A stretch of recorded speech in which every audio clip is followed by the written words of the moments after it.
Hello everyone, welcome back to an advanced science fair where we explore, discover and learn new concept.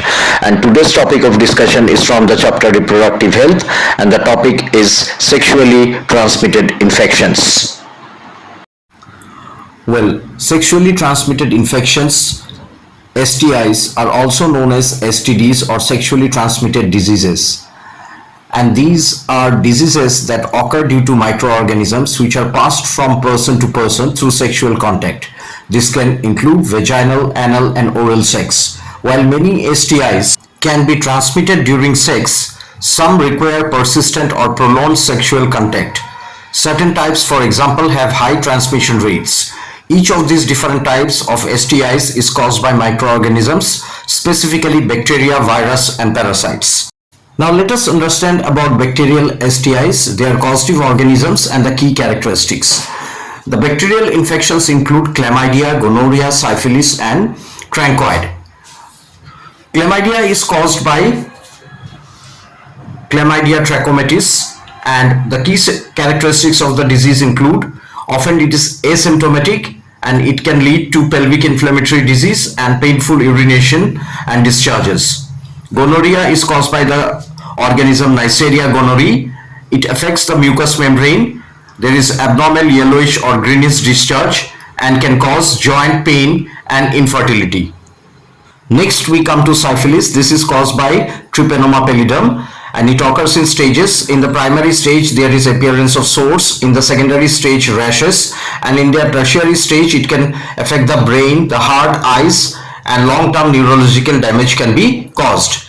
Then we have chancroid, which are caused by Haemophilus ducreyi, and it causes soft painful genital ulcers, swollen lymph nodes. Now let us talk about viral STIs, their causative organisms and key characteristics. The viral infections include genital herpes, HPV infections, HIV, AIDS and hepatitis B.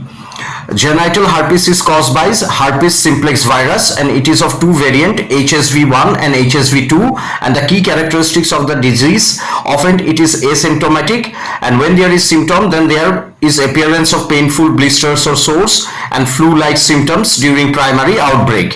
The HPV infection is caused by human papilloma virus and it is quite common, often asymptomatic, can cause genital warts, and specific strains are linked to cancers.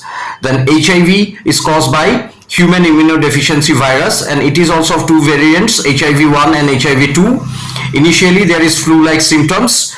As the disease progresses over the years, it weakens the immune system and it causes AIDS, that is acquired immunodeficiency syndrome. Lastly, we have hepatitis B, that is caused by hepatitis B virus or HBV, and it causes inflammation, fatigue, loss of appetite, jaundice, and there is risk of chronic liver diseases. Remember, vaccination and consistent correct condom use are the key preventions.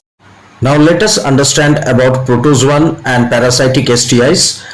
The protozoan STIs include trichomoniasis, which is caused by Trichomonas vaginalis, and it is transmitted via unprotected vaginal, anal or oral sex. Symptoms in females include foul smelling vaginal discharge, which is often frothy, green and yellow in color, vaginal itching or redness, pain during urination or sex. In case of male, symptoms include penile discharge, burning after urination or ejaculation, irritation inside the penis. And treatment and prevention includes consistent correct condom use or treat both the partners, and prescription antibiotics. The parasitic STIs include pubic lice, which are crabs, and scabies, that is caused by mites. Transmission of pubic lice takes place through sexual contact, sharing bedding or clothing. Symptoms include intense itching in the pubic area, small crab-like insects and nits, and treatment include prescription or OTC creams and washing all bedding and clothing in hot water. Scabies or mites, it is caused by Sarcoptes scabiei and transmission is through close skin-to-skin contact, sexual contact and close household contacts. Symptoms include pimple-like rash or blister, tiny burrows seen on skin, widespread intense itching, especially at night, and treatment is through scabicide creams and decontamination of household items. Thank you everyone. Hope you all enjoyed this deep dive into biology. So please do subscribe, share and follow my channel. Thank you once again. See you in the next lecture.